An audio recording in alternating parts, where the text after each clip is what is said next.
তুলা রাশির বন্ধুরা কেমন আছেন আপনারা? আজ আমি আপনাদের কোনো রূপকথার গল্প শোনাবো না। আজ আমি কোনো রকম চটকদারি কথা বলবো না।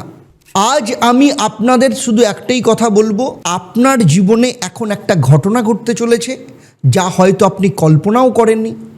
যারা বছরের পর বছর ধরে পরিশ্রম করে যাচ্ছেন কিন্তু সেই পরিশ্রমের স্বীকৃতি পাচ্ছেন না, যারা মনে মনে ভাবছেন আমি এত করছি তবু কেন আমার কর্মজীবনে সেই উন্নতি আসছে না, সেই দিন শেষ হতে চলেছে।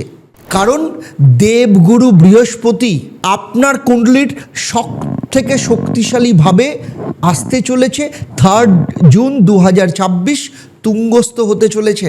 এবং এই যোগ পরের বার আসবে আজ থেকে ঠিক 12 বছর বাদে।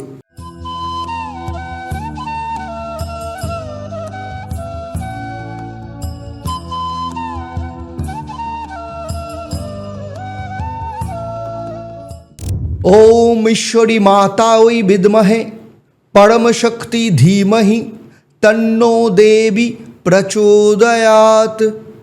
নমস্কার, আমি জ্যোতিষ ও তন্ত্রগুরু আচার্য দেবদত্ত। আমার দীর্ঘ 28 বছরের অভিজ্ঞতা এবং 1.5 লক্ষের ওপর স্যাটিসফাইড ক্লায়েন্ট।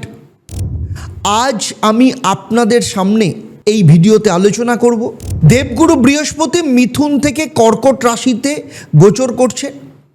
তুলা রাশির জীবনে কি অসাধারণ প্রভাব পড়তে চলেছে আপনারা ভাবতেও পারবেন না। আর এই ভিডিওতে আপনি পাবেন দুটো বিশেষ উপহার।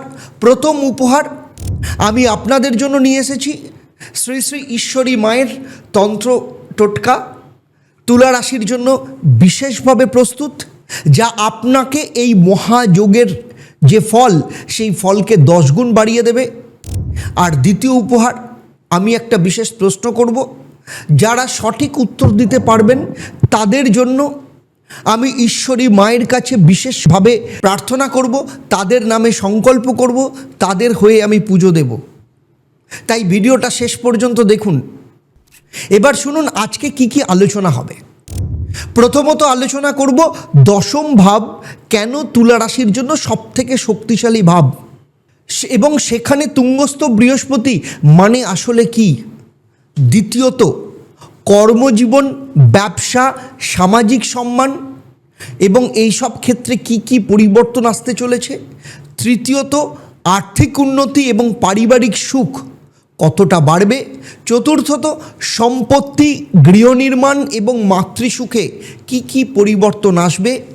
পঞ্চমত শত্রু এবং বাধাগুলো কিভাবে এই সময় আপনি পরাজিত করতে পারবেন, এবং সবশেষে কোন তারিখগুলো আপনার জীবনে সবথেকে গুরুত্বপূর্ণ হতে চলেছে। দেখুন, আপনাদের মধ্যে যারা প্রস্তুত আছেন তারা মন দিয়ে শুনুন, যারা প্রস্তুত নেই তারাও মন দিয়ে শুনুন, কারণ এই তথ্য আপনার জীবন বদলে দেবে। চলুন এবারে আসি একদম মূল বিষয়। তুলা রাশির বন্ধু, আপনার কুণ্ডলিতে কর্কট রাশি হচ্ছে দশম ভাব। এই দশম ভাবের অপর নাম কি জানেন? সেটা হচ্ছে কর্মভাব। এর অপর নাম রাজভাব, এর অপর নাম সম্মানের ভাব। এই ভাব দেখে বলা যায় আপনি সমাজে কতটা উচ্চে উঠবেন, আপনার কর্মজীবনে কতটা সাফল্য আসবে, মানুষ আপনাকে কতটা সম্মান করবে। বৃহস্পতি এতদিন মিথুন রাশিতে ছিল, যা তুলা রাশি সাপেক্ষে নবম ভাব। নবম ভাব মানে হচ্ছে ভাগ্যের জমি প্রস্তুত হয়েছে কিন্তু ফসল ঘরে আসছে না। এখন দেবগুরু প্রবেশ করছেন কর্কট রাশিতে, যা তুলা রাশির দশম ভাব, এবং এটা একটা গুরুত্বপূর্ণ তথ্য বলতে পারেন আপনাদের জীবনে। কারণ কর্কট রাশি হচ্ছে বৃহস্পতির উচ্চ রাশি, এবং এখানেই বৃহস্পতি তার সর্বোচ্চ শক্তিতে থাকেন, বলতে পারেন রাজ সিংহাসনে অবস্থান করেন। তাহলে এর মানে কি তুঙ্গস্থ বৃহস্পতি দশমভাবে তুলা রাশির জন্য, আর জ্যোতিষের ভাষায় এর নাম হচ্ছে রাজযোগ। যে মানুষ বছরের পর বছর পরিশ্রম করেছেন, স্বীকৃতি পাননি, তাদের জন্য এই যোগ। যেসব তুলা রাশির মানুষ নিজের ব্যবসাতে এগোতে চেয়েছেন কিন্তু বাধা ছিল, এই যোগও তার জন্য। আমি একে বলি ভাগ্য পরিবর্তনের মায়া, যে মায়া 12 বছরে মাত্র একবার আসে। কিন্তু এর সাথে আরও একটা বিশেষ তথ্য আছে। সেটা হচ্ছে তুলা রাশির জন্য বৃহস্পতি হলেন তৃতীয় ভাব এবং ষষ্ঠ ভাবের অধিপতি, কারণ ধনুরাশি এবং মীন রাশির অধিপতি। আর তৃতীয় ভাব মানে কি? তৃতীয় ভাবের অধিপতি মানে হচ্ছে সাহস, উদ্যোগ এবং পরিশ্রমের কারক। আর ষষ্ঠ ভাব মানে শত্রু, বাধা, প্রতিযোগিতার কারক। সেই বৃহস্পতি যখন দশমভাবে তুঙ্গস্থ হন, উচ্চস্থ হন, তখন কি হয়? আপনার সমস্ত পরিশ্রম সরাসরি কর্মজীবনে ফল দেয় এবং আপনার সমস্ত শত্রু এবং বাধা কর্মক্ষেত্রেই পরাজিত হয়। আপনার কর্মের মাধ্যমেই তারা পরাজিত হবে। এটা কতটা শক্তিশালী সেটা আপনি নিজেই ভাবুন। প্রথমেই আসবো কর্মজীবন এবং সামাজিক সম্মানের বিষয়। দেখুন, আপনার কর্মজীবনে এমন কিছু ঘটবে যা আশপাশের মানুষ অবাক হয়ে দেখবেন। যারা চাকরিতে আছেন, এই সময় আপনার ঊর্ধ্বতন কর্মকর্তা যারা আপনাকে নতুনভাবে দেখবেন, নতুন দৃষ্টিতে দেখবেন। দশমভাবে বৃহস্পতি মানে যারা আগে আপনার কাজের মূল্য দিতেন না, তারা এখন দিতে বাধ্য হবেন। পদোন্নতির সুযোগ আসবে, বেতন বৃদ্ধির সম্ভাবনা তৈরি হবে, কারো কারো কর্মক্ষেত্রে পরিবর্তন হবে এবং সেই পরিবর্তন হবে উন্নতির দিকে, অবনতির দিকে নয়। যারা ব্যবসায় আছেন, দশমভাবে তুঙ্গস্থ বৃহস্পতি ব্যবসায় সুনাম বাড়াবে, নতুন ক্লায়েন্ট আসবে, পুরনো ক্লায়েন্ট আরও বেশি বিশ্বাস করবে।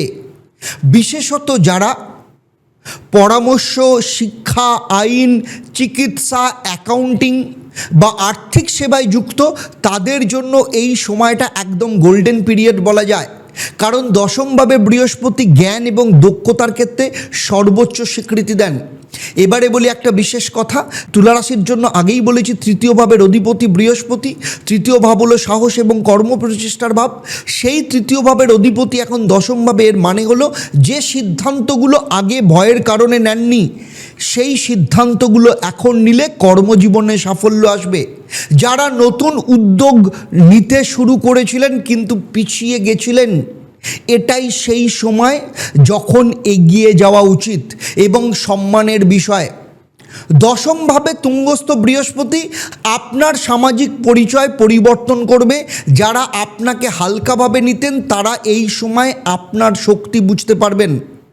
সরকারি বা আধা সরকারি কাজের সাথে যারা যুক্ত রয়েছেন, তাদের জন্য সরকারি স্বীকৃতি বা পুরস্কারের সম্ভাবনা তৈরি হবে। এবারে আসবো আপনাদের আর্থিক উন্নতির বিষয়। এই অংশে আমি এমন কিছু বলবো যা শুনে আপনি অবাক হয়ে যাবেন। দেখুন, দশম ঘরে বৃহস্পতি, তার তিনটে দৃষ্টি। প্রথম দৃষ্টি কি? সেটা হচ্ছে পঞ্চম দৃষ্টি। কোথায় পড়ছে? বৃশ্চিক রাশিতে, মানে আপনার দ্বিতীয় স্থান, ধনভাব, পরিবারের ভাব, বাকশক্তির ভাব, সঞ্চয়ের ভাব। তুঙ্গস্থ বৃহস্পতির পঞ্চমে দৃষ্টি এই দ্বিতীয়ভাবে পড়লে কি হয়? প্রথমত আয় বাড়ে। শুধু বেতন থেকে নয়, প্রত্যাশার বাইরে থেকেও আয় আসে। হয়তো পুরনো কোনো বিনিয়োগ থেকে, হয়তো কোনো অপ্রত্যাশিত উৎস থেকে, হয়তো কারোর পুরনো পাওনা ফিরে পাওয়ার জায়গা থেকে। দ্বিতীয়ত কি হয়? সেটা হচ্ছে পরিবারে সুখ আসে। যদি পারিবারিক সম্পর্কে কোনো টানাপোড়েন থেকে থাকে, এই সময় সেই জট খুলে যাবে, পরিবারের মধ্যে একটা নতুন উষ্ণতা তৈরি হবে। তৃতীয়ত বাকশক্তি প্রভাব বাড়বে। যারা বক্তা, শিক্ষক, উপস্থাপক বা সংযোগ মাধ্যমে কাজ করেন, তাদের বক্তব্যের প্রভাব এই সময় অনেক বাড়বে। মানুষ আপনার কথা আরও মনোযোগ দিয়ে শুনবেন এবং সঞ্চয়ের বিষয়েও তৈরি হবে। এই সময় সঞ্চয় করা সম্ভব হবে, যা এতদিন পর্যন্ত হচ্ছিল না। তবে একটা সতর্কতা আছে, আয় বাড়লে খরচের প্রলোভনও বাড়ে। কিন্তু এই অতিরিক্ত বিলাসিতায় অর্থ নষ্ট করবেন না, কারণ বৃহস্পতির দৃষ্টি দ্বিতীয়ভাবে সঞ্চয়কে সমর্থন করে, আপনার অপচয়কে না। এবারে আসি একটা আনন্দের বিষয়। যেসব তুলারাশির বন্ধুরা, আপনারা যারা অনেক দিন ধরে নিজের বাড়ি বা সম্পত্তির স্বপ্ন দেখছেন, এই অংশটা আপনাদের জন্য। দেবগুরু দশম ভাব বসে আছে, আগেই বলেছি। তার সপ্তম দৃষ্টি কোথায় পড়েছে? চতুর্থ ভাব। আর আপনাদের মানে তুলা রাশির চতুর্থ ভাব কোনটা? মকর রাশি। চতুর্থ ভাব হলো গৃহের ভাব, মাতার ভাব, সম্পত্তির ভাব, সুখের ভাব, যানবাহনের ভাব।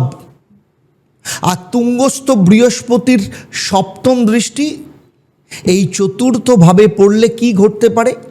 প্রথমত গৃহ সংক্রান্ত বিষয়ে উন্নতি। যারা বাড়ি কেনার কথা ভাবছেন এই সময় অত্যন্ত শুভ। যারা বাড়ি বা ফ্ল্যাট কেনার জন্য লোন, আপনাদের বাড়ি বা ফ্ল্যাট কেনার জন্য লোন পাওয়া সহজ হবে, সরকারি সুযোগ পাওয়ার সম্ভাবনা বাড়বে। যারা ইতিমধ্যে বাড়ির কাজ করছেন সেই কাজ সময় সম্পন্ন হবে। দ্বিতীয়ত মাতার সুস্বাস্থ্য। যদি মায়ের স্বাস্থ্য সংক্রান্ত কোনো উদ্বেগ থেকে থাকে, বৃহস্পতির এই দৃষ্টি সেই উদ্বেগ কমাবে। মায়ের সাথে সম্পর্কের মধ্যে একটা নতুন মধুরতা নিয়ে আসবে, মায়ের সুখ এবং শান্তি এই সময় বাড়বে। তৃতীয়ত যানবাহন, যারা গাড়ি কেনার কথা ভাবছেন এই সময়টা কিন্তু অত্যন্ত শুভ। চতুর্থত গৃহ শান্তি, পরিবারে যদি কোনো দীর্ঘস্থায়ী অশান্তি থেকে থাকে চতুর্থভাবে বৃহস্পতির দৃষ্টি সেই অশান্তি ধীরে ধীরে দূর করবে এবং ঘরে একটা শান্তির পরিবেশ তৈরি করবে। আর একটা বিষয় লক্ষ্য করুন, তুলা রাশির চতুর্থ ভাব মকর রাশি, আর মকর রাশির অধিপতিকে শনি, ফলে চতুর্থ ভাব স্বাভাবিকভাবেই শক্তিশালী, তার উপরে বৃহস্পতির দৃষ্টি পড়েছে। এটা একটা সমন্বয় বলতে পারেন। সম্পত্তির ক্ষেত্রে এটা একটা শুভ যোগ তৈরি করছে। এবারে আসবো আর একটা অত্যন্ত গুরুত্বপূর্ণ বিষয়, যে বিষয়টি আমি না বললে আজকের আলোচনাটা একদম অসম্পূর্ণ থেকে যাবে। দেখুন, দেবগুরু বৃহস্পতির তো আরেকটা দৃষ্টি আছে, 3 নম্বর দৃষ্টিটা, অর্থাৎ নবম দৃষ্টি কোথায় পড়েছে? ষষ্ঠভাবে। আর তুলা রাশির জন্য ষষ্ঠ ভাব কোনটা? মীন রাশি। আর ষষ্ঠ ভাব মানে কি? আগেও বলেছি, শত্রুর ভাব, ঋণের ভাব, রোগের ভাব, প্রতিযোগিতার ভাব, বাধার ভাব। এখন আমি বলছি সবথেকে গুরুত্বপূর্ণ কথাটা, সেটা হলো তুলা রাশির ষষ্ঠ ভাব যেহেতু মীন রাশি, আর মীন রাশির অধিপতিকে বৃহস্পতি নিজে, অর্থাৎ তুঙ্গস্থ বৃহস্পতি তার নিজের রাশিকে দৃষ্টি দেবে, নবম দৃষ্টি। এর অর্থ কি? এর অর্থ হলো আপনার জীবনে সমস্ত শত্রু, আপনার জীবনে সমস্ত বাধা এই সময় পরাজিত হওয়ার সম্ভাবনা তৈরি করছে। যারা আপনার বিরুদ্ধে ষড়যন্ত্র করছিল তারা এই সময় নিজেরাই সমস্যায় পড়বেন।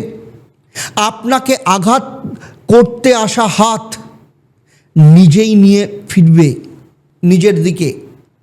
যারা দীর্ঘদিন ধরে ঋণে আছেন এই সময় ঋণ পরিশোধের সুযোগ তৈরি করবে। আবার কেউ কেউ একসাথে বড় কোনো পরিমাণ ঋণ কিন্তু মিটিয়ে ফেলতে পারবেন, সেই রকম সুযোগও তৈরি হতে পারে। এবং স্বাস্থ্যের বিষয়, যদি কোনো দীর্ঘস্থায়ী অসুস্থতা থেকে থাকে বৃহস্পতির এই দৃষ্টি সেই অসুস্থতার প্রকৃত কারণ খুঁজে বার করতে সাহায্য করবে এবং সঠিক সময় চিকিৎসার পথ খুলে যাবে। আদালতে যদি কারোর মামলা থেকে থাকে এই সময় সেই মামলা আপনার অনুকূলে রায়ের সম্ভাবনা দেবে। তবে একটা কথা মাথায় রাখবেন, ষষ্ঠ ভাব কিন্তু প্রতিযোগিতারও ভাব। এই সময় আপনার প্রতিযোগিতামূলক ক্ষমতা বাড়বে, বিশেষ করে পরীক্ষায়, ইন্টারভিউতে বা ব্যবসায়িক যে নেগোসিয়েশনের ক্ষেত্রে আপনার জেতার সম্ভাবনা কিন্তু সবথেকে বেশি। এবারে আসি অত্যন্ত গুরুত্বপূর্ণ অংশে। আমি জানি এতক্ষণ আপনি শুভ শুনলেন, কিন্তু এখন আমি বলবো এই মহাযোগের মধ্যেও কোন কোন তারিখগুলো আপনার ক্ষেত্রে বিপজ্জনক হতে পারে, কারণ সতর্ক থাকতে হবে এবং কখন সবথেকে বড় পদক্ষেপ নেওয়া উচিত সেটাও আপনার জানতে হবে। এবং এরপরেই আমি আপনাদের দেব শ্রী শ্রী ঈশ্বরী মায়ের বিশেষ তন্ত্র টোটকা, তুলা রাশির জন্য বিশেষভাবে প্রস্তুত, এবং এই টোটকা করলে বৃহস্পতির মহাযোগে আপনার জীবনে 10 গুণ ফল বৃদ্ধি পাবে। তাই ভিডিওটা বন্ধ করবেন না, সবথেকে গুরুত্বপূর্ণ অংশ কিন্তু এখনই শুরু হচ্ছে। চলুন আমি বলবো কয়েকটা গুরুত্বপূর্ণ তারিখের কথা। এই তারিখগুলো মনে রাখবেন, সম্ভব হলে কোথাও লিখে রাখুন। প্রথম শুভকাল 1 জুলাই থেকে 15 আগস্ট। এই সময় বৃহস্পতি কর্কট রাশিতে সম্পূর্ণ স্থিতিশীল, দশম ভাবের শক্তি পূর্ণ মাত্রায় সক্রিয়। নতুন কর্মসংযোগ, নতুন চুক্তি বা নতুন পদ গ্রহণের জন্য এই সময় অত্যন্ত শুভ। এই সময়টা বেছে নিন যে কোনো কাজের জন্য, বিশেষ করে ব্যবসার নতুন যদি ব্রাঞ্চ ওপেন করতে চান। দ্বিতীয় গুরুত্বপূর্ণ সময় 1 সেপ্টেম্বর থেকে 5 অক্টোবর। এই সময় বুধ গ্রহ বৃহস্পতির সাথে অনুকূল অবস্থানে থাকবে। বুধ হলো যোগাযোগ এবং বুদ্ধিমত্তার গ্রহ। এই সময় যোগাযোগ দক্ষতা চরমে পৌঁছবে। যারা কোনো ইন্টারভিউ দেবেন, যারা নতুন ক্লায়েন্টের সাথে মিট করবেন, এই সময়টা বেছে নিন, আপনার কথা মানুষের মনে গভীর ছাপ ফেলবে। তৃতীয় সতর্কতার সময় 16ই অক্টোবর থেকে 3 নভেম্বর, এই সময় শনির একটা বক্রির প্রভাব পড়বে। কর্মক্ষেত্রে হঠাৎ বাধা আসতে পারে, সহকর্মী বা ঊর্ধ্বতন কারোর সাথে মতবিরোধ হতে পারে। এই সময় বড় কোনো সিদ্ধান্ত নেবেন না, ধৈর্য ধরুন, সময়টা শুধু পরিকল্পনা করার। চতুর্থ শুভ কাল হচ্ছে 4 নভেম্বর থেকে 31শে ডিসেম্বর। শনি এই সময় আপনার ক্ষেত্রে ফেভারেবল হবে। তুঙ্গস্থ বৃহস্পতির সাথে শনির এই পরিবর্তন তুলা রাশির কর্মজীবনে একটা বিশাল পরিবর্তনের সুযোগ আনবে।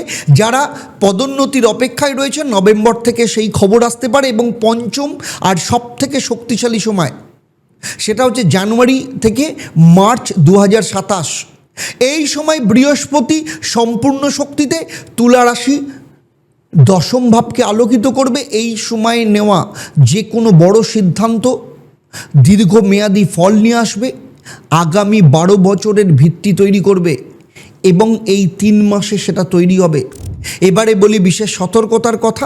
তুলা রাশির অধিপতি গ্রহ হলেন শুক্র। শুক্র অষ্টম ভাবের কারক।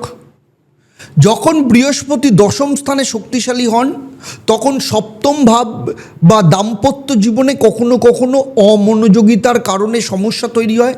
কর্মজীবনের সাফল্যের পেছনে ছুটতে গিয়ে পার্টনার কিংবা স্বামী বা স্ত্রীর সাথে সময় দিতে একদম ভুলবেন না, সেটাকে আপনাকে ব্যালেন্স করতে হবে। দাম্পত্য সম্পর্ককে সমানভাবে গুরুত্ব দিন এবং আর্থিক বিষয়কেও। এই সময় অনেক সুযোগ আসবে, কিন্তু প্রতিটা বিনিয়োগের আগে ভালো করে যাচাই করুন, কারণ দশমভাবে তুঙ্গস্থ বৃহস্পতি আয়ের পথ খোলেন, কিন্তু অষ্টম ভাবের প্রভাবে হঠাৎ বড় খরচও আসতে পারে।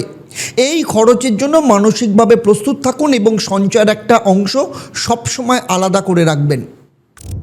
তুলা রাশির বন্ধুরা, বৃহস্পতির এই মহাযোগের শক্তিকে সম্পূর্ণরূপে নিজের জীবনে নিয়ে আসার জন্য শ্রী শ্রী ঈশ্বরী মায়ের আমি বিশেষ দুটো উপায় বলবো, খুব মনোযোগ দিয়ে শুনুন, সঠিকভাবে পালন করুন। প্রথম উপায় হলো দশম ভাব রাজযোগ জাগরণ বিধি। এই টোটকা করতে হবে প্রতি বৃহস্পতিবারে সূর্যোদয়ের পর স্নান করে পরিষ্কার সাদা বা হালকা নীল বস্ত্র পরুন। উপকরণ লাগবে একটা পরিষ্কার সাদা থালা, স্টিলের থালা বা রূপোর থালা, তাতে 5টা তুলসী পাতা রাখুন, 1 মুঠো চাল, 1 চামচ মধু এবং একটা সাদা ফুল। এই থালাটা নিয়ে উত্তর দিকে মুখ করে বসুন।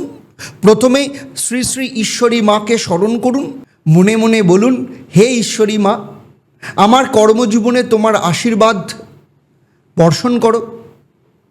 আমার পরিশ্রমের সঠিক মূল্যায়ন যেন তোমার দ্বারা হয়। আমার সম্মান এবং প্রতিষ্ঠা তোমার আশীর্বাদে যেন বৃদ্ধি পায়। এরপরে নিচের যে মন্ত্রটা বলছি সেটা 108 বার করুন। ওম গ্রাং গ্রিং গ্রৌং স্বাহা গুরুভে নমঃ। এই মন্ত্রটা দশম ভাবের অধিপতি গ্রহ চন্দ্র এবং গোচরে থাকা বৃহস্পতি উভয়কে একসাথে সক্রিয় করবে। কর্মজীবনে বৃহস্পতির আশীর্বাদ পূর্ণ মাত্রায় প্রবেশ করবে। এবং মন্ত্রের পর থালার তুলসী পাতাগুলো একটা গাছের গোড়ায় রেখে দিন, আর চালগুলো পাখিদের জন্য ছড়িয়ে দিন, আর ফুলটা বাড়ির কাছে কোনো মন্দিরে গিয়ে দিয়ে আসুন। যদি ধারাবাহিকভাবে 3 মাস বৃহস্পতির এই কাজ যদি করতে পারেন, বৃহস্পতির এই মহাযোগ আপনার কর্মজীবনে এমন দরজা খুলে দেবে যা আপনি কল্পনাও করেননি। এটা শ্রী শ্রী ঈশ্বরী মায়ের বিশেষ আশীর্বাদ তুলা রাশির সন্তানদের জন্য। এবারে আসি দ্বিতীয় উপায়। এর নাম হলো শুক্র বৃহস্পতির সেতু বন্ধন। কারণ তুলা রাশি আপনাদের অধিপতি গ্রহ শুক্র, এবং এই মহাযোগে বৃহস্পতি এই দুটো গ্রহের মধ্যে একটা সেতু বন্ধন করলে আপনার জীবনে সমৃদ্ধি এবং সৌন্দর্য একসাথে আসবে। এটা করতে হবে প্রতি শুক্রবার সূর্যাস্তের পর সন্ধেবেলায়। উপকরণ লাগবে একটা ছোট মাটির পাত্র, তাতে গোলাপ জল, 5টা গোলাপের পাপড়ি এবং 1 চিমটে কেশর। পাত্রটি পূর্ব দিকে মুখ করে বসুন, গোলাপের পাপড়িগুলো জলের মধ্যে ছড়িয়ে দিন এবং তাতে কেশর মেশান। এরপর নিচের যে প্রার্থনাটা সেটা মন দিয়ে করুন। হে ঈশ্বরী মা, আমার জীবনের সমস্ত সৌন্দর্য তোমার চরণে নিবেদন করছি। আমার লগ্নপতি শুক্রকে শক্তিশালী করো, আমার দাম্পত্য জীবনে সুখ দাও, আমার গৃহে শান্তি দাও, আমার জীবনে আর্থিক সমৃদ্ধি দাও। এরপর সেই গোলাপ জল বাড়ির প্রবেশদ্বারের উভয় পাশে সমান পরিমাণে ছিটিয়ে দিন। এই কাজটা প্রতি শুক্রবার করুন, লাগাতার 7টা সপ্তাহ। এই উপায় আপনার শুক্র গ্রহকে শক্তিশালী করবে এবং বৃহস্পতির মহাযোগের সাথে শুক্রের সমন্বয়ে আসবে। আপনার জীবনে এমন একটা সামগ্রিক উন্নতি আসবে যা কর্মজীবনে, দাম্পত্য এবং আর্থিক 3টে ক্ষেত্রকে আলোকিত করবে। এবং শুরু করার পর একদিন ঈশ্বরী মায়ের মন্দিরে এসে আপনার যা সংকল্প, সেই সংকল্প মায়ের সামনে এসে করে যাবেন। মা ঠিক আপনাকে উন্নতির রাস্তা দেখাবেন। তবে মনে রাখবেন, এই টোটকা সবথেকে বেশি ভালো কাজ করে যখন মন পরিষ্কার থাকে, যখন বিশ্বাস থাকে এবং যখন অহংকার ছাড়া ঈশ্বরের কাছে মাথা নত করা যায়। এবারে আসছি একটা বিশেষ প্রশ্ন, যেটা আগেই বলেছিলাম। প্রশ্নটা হলো, তুলা রাশির জন্য বৃহস্পতি হলেন কোন কোন ভাবের অধিপতি এবং এই গোচরে বৃহস্পতি তুলা রাশির কোন ভাবে তুঙ্গস্থ হচ্ছেন? যারা সঠিক উত্তর দেবেন, উত্তরটা কমেন্টে লিখুন, সাথে লিখুন জয় মা ঈশ্বরী। আমি নিজেই কমেন্টটা পড়ব এবং সঠিক উত্তরদাতাদের জন্য আমি ঈশ্বরী মায়ের মন্দিরে বিশেষ পুজো এবং সংকল্প করব। এবার একটু থামুন এবং নিজেকে একটা প্রশ্ন করুন। আপনার জীবনে যা চলছে সেটা কি সত্যি আপনার জন্মকুণ্ডলীর সাথে মিলছে নাকি অমিল হচ্ছে? তাই আপনাদের যদি মনে হয় আমি যা বলছি আপনার জীবনের সাথে কোথাও না কোথাও মিলছে না, আমি বলবো আপনার ক্ষেত্রে 2টো রাস্তা। প্রথম রাস্তা, আপনি যদি মনে করেন আপনার জন্মকুণ্ডলীর বিস্তারিত বিশ্লেষণ দরকার, তাহলে আমার সাথে নিচের যে নাম্বার রয়েছে সেই নাম্বারে ফোন করে কনসালটেন্সি বুক করতে পারেন। আমার 28 বছরের অভিজ্ঞতা এবং কেপি এবং বৈদিক অ্যাস্ট্রোলজির পদ্ধতিতে আমি আপনার জন্মকুণ্ডলীর প্রত্যেকটা জায়গা বিশ্লেষণ করব এবং আপনার জীবনের যা যা সমস্যা বিশেষ তন্ত্রক্রিয়ার মাধ্যমে সেটাকে আমি সমাধান করব। দ্বিতীয় রাস্তা হচ্ছে, আপনি যদি মনে করেন যে আপনি সরাসরি আমার সাথে কথা বলতে চান, তাহলে প্রত্যেক বুধবার এবং শনিবার সন্ধ্যে 6:30 থেকে 7টা আধ ঘন্টা থাকে লাইভ ফোন ইন অনুষ্ঠানে। সেখানে সরাসরি ফোনে প্রশ্ন করতে পারেন, আমি লাইভে আপনার উত্তর দেব। এবং যারা এই ভিডিও দেখে উপকৃত হয়েছেন তারা এই ভিডিওটা শেয়ার করুন আপনার পরিবারের কাছে, বন্ধুদের কাছে, যারা তুলা রাশির তাদের কাছে পাঠিয়ে দিন। কারণ এই তথ্যটা হয়তো তাদের জীবনে একটা বড় পরিবর্তন নিয়ে আসতে পারে এবং সেই পরিবর্তনের কারণ কিন্তু আপনি হবেন। আর যদি প্রথমবার এসে থাকেন অবশ্যই চ্যানেলটাকে সাবস্ক্রাইব করুন, কিংবা ফেসবুক পেজে দেখলে পেজটাকে লাইক এবং ফলো করতে ভুলবেন না। তবে যেতে যেতে বলি, জ্যোতিষ শুধু পথ দেখায়, পথ চলার সাহস আপনার নিজের। আর সেই সাহস জোগাতে শ্রী শ্রী ঈশ্বরী মা সর্বদাই আপনার পাশে আছে, আপনার সাথে আছে। তাহলে আজকের মতো বিদায় নিচ্ছি। আবার দেখা হবে আপনাদের সাথে পরবর্তী পর্ব বৃশ্চিক রাশির জাতক জাতিকাদের নিয়ে। আপনারা আপনাদের পরিবারের সাথে ভালো থাকুন, সুখে থাকুন, শান্তিতে থাকুন, সুস্থ থাকুন এবং চলুন সবাই একসাথে বলি জয় ঈশ্বরী মা। ভালো থাকবেন। নমস্কার।